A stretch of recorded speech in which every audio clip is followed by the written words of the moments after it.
ମୋ ଦୟାଳୁ ଜଗନ୍ନାଥ, ତୁମେ କଲ୍କି ରୂପେ ଆସ, ପାକିସ୍ତାନକୁ ବିନାଶ କର। हे दयामय कल्की रूप, धर्म स्थापना कर प्रभु, अन्याय को तुमे नाश। भारत भूमि शांति पाऊ, पूरण कर अभिलाष। मो दयालु जगन्नाथ, तुमे कल्की रूपे आस।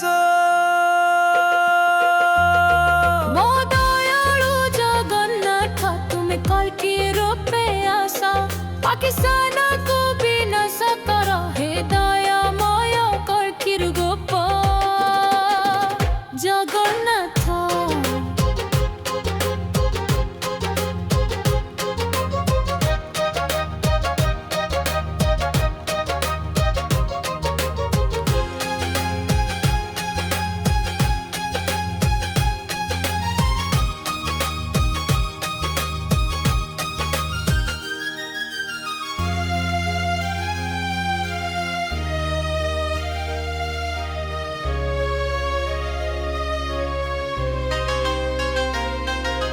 सीमा पारे आतंकर छाया, अन्याय बढ़ी बेसी।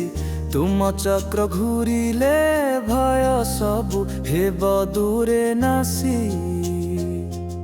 सत्य अन्यायर जला जला अंधार कर शेष। हे जगन्नाथ कल्की बेसरे देखाओ तू मोर माया देश। हिंदू को रक्षा करो तुमे, मुसलमान भाई को भल पाओ। समस्त धर्म समान बोली जगत को एकता देखाओ। किंतु जे करे अत्याचार, देशद्रोही ओ पापी जन, तांको विनाश हेउ प्रभु, एही प्रार्थना हमर सुन। कल्की रूपे आसी तुमे आतंकित मन कर, शांति स्थापना हेउ प्रभु, पृथ्वी हेउ सुख भरा। जय जगन्नाथ जय कल्की जय